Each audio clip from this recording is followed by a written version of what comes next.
US authorities rescue the victims of the country's second largest bank failure, but that doesn't mean the crisis is over. The AUKUS submarine deal could create up to 20,000 jobs for Australians.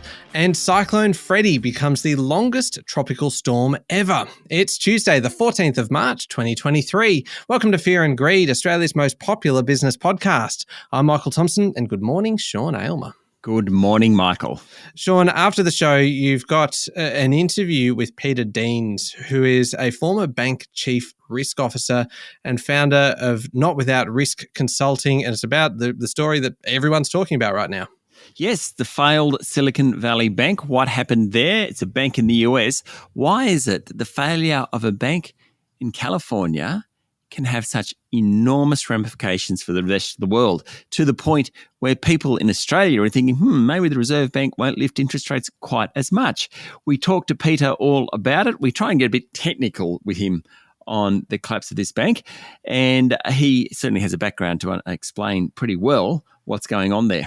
Yeah, he certainly knows it better than most. And that is the main story this morning, Sean. The US Federal Reserve will bail out depositors in the failed Silicon Valley Bank, but that might not be enough to prevent repercussions for the global tech and property sectors and really any business that doesn't regularly put a value on what they own.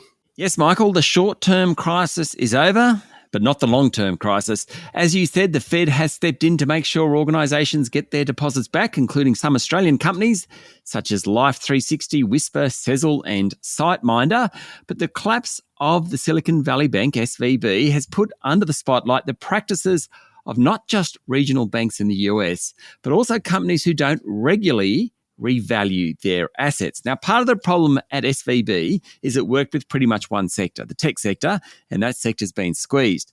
But another big part of the problem is that it didn't match its assets and liabilities, which many organisations do via taking out hedging, otherwise known as insurance policies. Now, as interest rates rose, the value of some of SVB's assets, notably fixed income products, fell.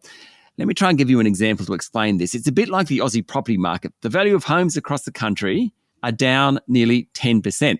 If you're a lender using housing as collateral, you need to take that fall in value into account. When SVB did that, it realised it had to sell bonds and other assets to raise some money. It announced that to the market.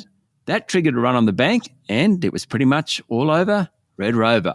The surprise in all this is that the Fed did step in so quickly. Clearly, the world's most important central bank thinks it's not a great time to have a global financial crisis. So, Sean, if I'm following you, and that is a big if, the point of the explanation is really that the spotlight is going to fall kind of very firmly on companies that don't revalue their assets regularly. Exactly, and that's why it really matters here in Australia. It might be a property company, for example. If they haven't revalued a property, is it really worth as much as they say it is in the current rising interest rate environment? It could be around plant and equipment at a manufacturer, or maybe the tech companies will find it harder to get money from lenders in the future, particularly given how tough a time that sector is having. Listed companies in the tech sector are valued every day, but there's plenty of tech and property companies in the hands of private owners that haven't been valued for a while. What is fairly certain is that lenders will be much more cautious around valuations, and that will happen locally too. It will be harder to get a loan, and you'd imagine the regulators are also wondering what they should be doing, whether they should be more aggressive. Michael, it is pretty much the only topic in financial markets at the moment. Yeah, it's certainly a big one. Sean, how did it all play out in the local share market yesterday? Well, not surprisingly, it was the real estate stocks that did worst yesterday, followed closely by the financials. By the end of trading, the S&P ASX 200 finished down 0.5% to 7,109 points, which was actually a pretty good effort given the falls on Wall Street over the weekend. All the big banks were lower, with ANZ leading the way, down nearly 2%. The big miners and energy companies bucked the trend, with BHP, Fortescue, Rio Tinto, Woodside and Santos all closing higher. Gold stocks did pretty well. Some big jumps by companies like Regis Resources, Ramelius Resources, Northern Star. Market leader Newcrest rose 3% to finish at $24.06. Outside equities, there were some really big moves in fixed income markets, with yields on 3-year bonds falling on speculation that the Reserve Bank won't have to lift interest rates by as much as anticipated. 3-year bond yields fell to as low as 3.04% yesterday. That's their lowest since January, before heading back up. The 10-year bond yield fell to a 3-month low. Now remember, bond yields reflect expectations of future interest rate rises. Futures markets are forecasting that the Reserve Bank will now lift interest rates only one more time and have ascribed a 70% chance to the view that it won't shift rates next month.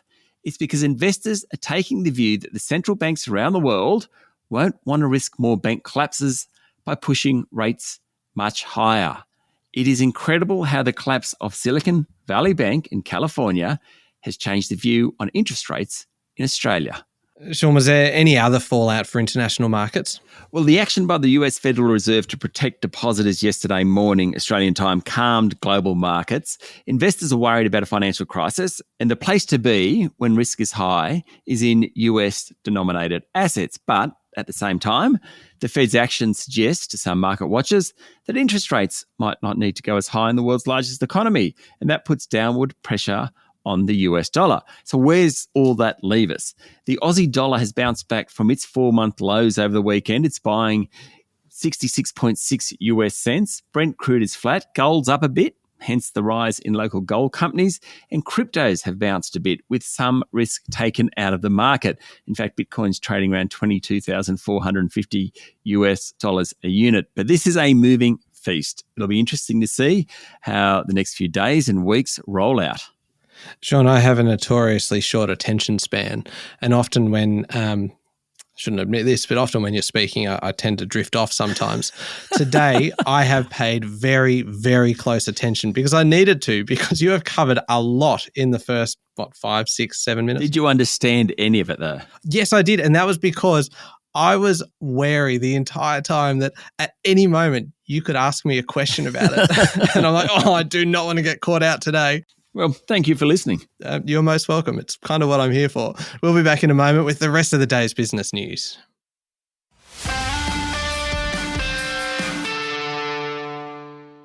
Sean, Prime Minister Anthony Albanese, US President Joe Biden and British PM Rishi Sunak have announced the launch of a major AUKUS sub-deal which should create up to 20,000 local jobs. Yes, Albanese yesterday said it was a new dawn for the nation's defence policy. That was ahead of the announcement of the purchase of up to 5 US nuclear-powered submarines. That's used submarines, while a new fleet is built using British design and US technology. The Australian government has done its best to keep details of the deal under wraps, but there have been plenty of leaks out of the US. Submarines, leaks, yeah. Oh, well played. That is very, very nice. Did you know yesterday the Prime Minister was wandering around with the Royal Australian Navy Chief Vice Admiral Mark Harmond, who I thought was, interestingly, like his boss, wearing a Rabbitohs cap. They were wearing identical Rabbitohs caps. Oh, no. I was just, if you've got the head of the Navy there, you want him in like an admiral's hat or a... Especially in the US. What do you think their head of Navy's wearing? It ain't Chicago Bulls cap, guarantee you. Exactly. Look, we'll put together a bit of a memo, send it off to the PM for next time. Yeah. I'm sure he will care. I think so. Experts yesterday, Michael, including national security expert John Blaxland, said the deal could create around 20,000 jobs for Australians over the next 3 years, according to the Financial Review. Certainly is a major reset in Australian defence policy. Yeah, it certainly is. Now, a new report from research house CoreLogic says it's getting closer to the bottom of the housing market, but it's still too soon to call the downturn over. The report looks at the 3 years since the beginning of the pandemic. It says that in recent weeks, there's been a stabilising of prices, but while rates are rising, it's hard to say there'll be no more falls. The report shows that notwithstanding the big falls in house prices over the past year or so, national dwelling values are almost 15% higher than 3 years ago. Across the nation, Adelaide houses have come out on top with values 44% higher than at the end of March 2020. That's worth about $211,000 to homeowners in that city on average. For Sydney, the rise has been almost $120,000. Of course, that takes into account the different value of homes in Adelaide and Sydney. But in Melbourne, house values have actually declined slightly. A couple of other points from the report. Regional values are generally higher, up around 30%, and the preference for houses over units during the pandemic is easing.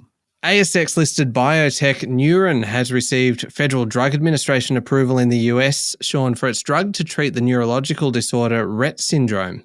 It's the world's first approved treatment for Rett syndrome and should be available next month.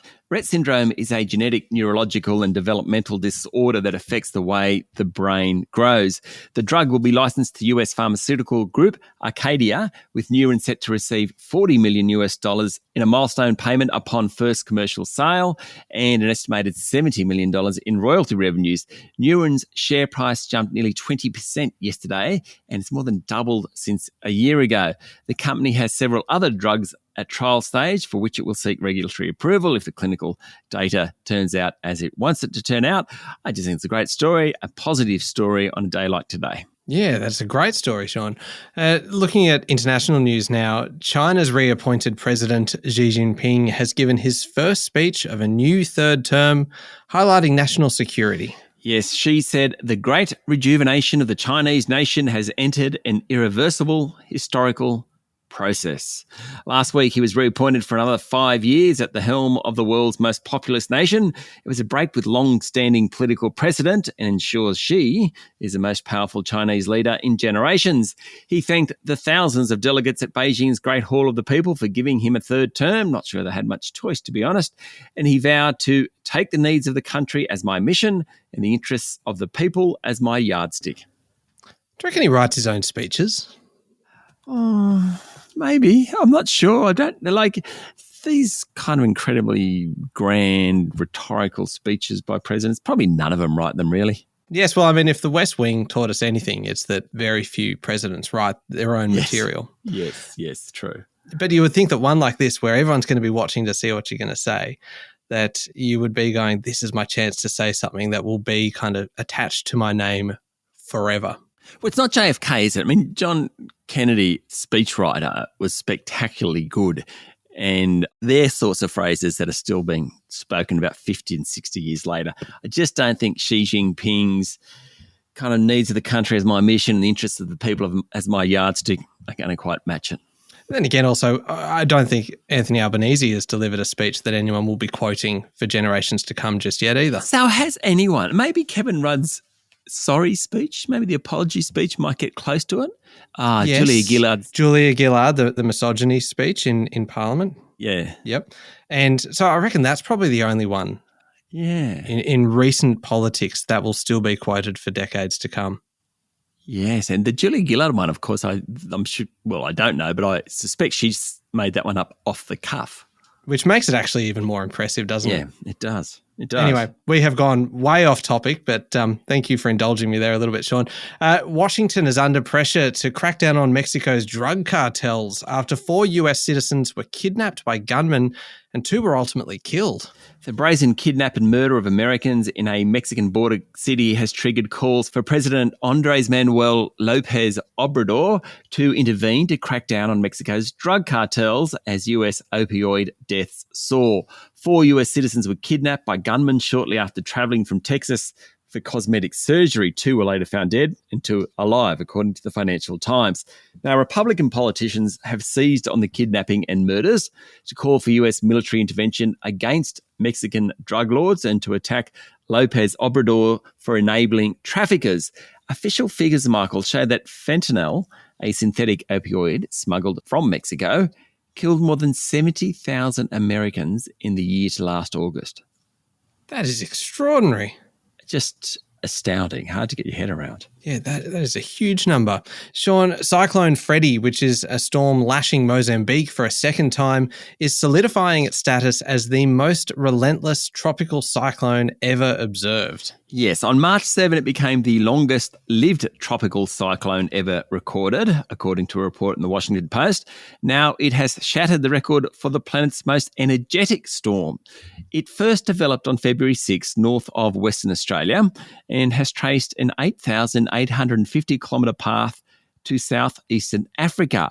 It struck Madagascar on February 19 and Mozambique for the first time on February 24. Having crossed the Mozambique Channel 3 times, Freddy is now making its second Mozambique landfall. The storm was blamed for 27 deaths in Madagascar and Mozambique when it hit the two countries last month.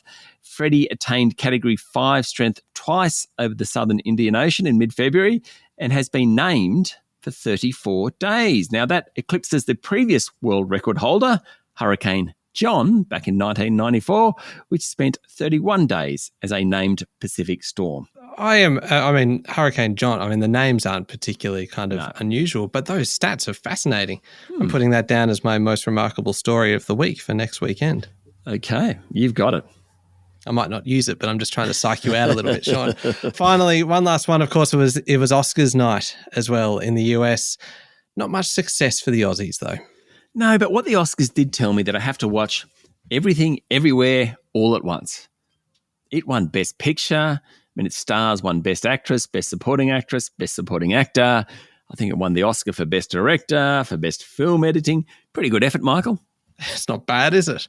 Have you seen it? No, I haven't. But like you, I suspect I will be putting it on my list. So our producer, Luke, I asked him about it because Luke does a great job with us here at Fear and Greed, and anything that you're listening to, Luke has heard first and cleaned it up, making Michael and I sound a lot better. Now, he has seen Everything, Everywhere, All at Once, and I said, how was it? There's just that moment, silence. And he's a very creative guy, Luke, and he goes, look, I think it was just too hyped up before I watched it. He's also a very nice guy, so he didn't want to criticise it. Well, this isn't going to help that hype, is it? I think this may have just added just a little bit of extra hype. Exactly. Look forward to disappointment. Now, Sean, up next is the Fear and Greed Daily interview with a former bank chief risk officer and founder of Not Without Risk Consulting, Peter Deans. Yes, all about the Silicon Valley Bank collapse, what happened, what it means for Australia. Fascinating chat with Peter. Yeah, it's up next in the Fear and Greed playlist on your podcast platform or at fearandgreed.com.au. Thank you, Sean. Thank you, Michael. It's Tuesday, the 14th of March, 2023. Make sure you're following the podcast and join us online on LinkedIn, on Instagram, Twitter, and Facebook. I'm Michael Thompson, and that was Fear and Greed. Have a great day.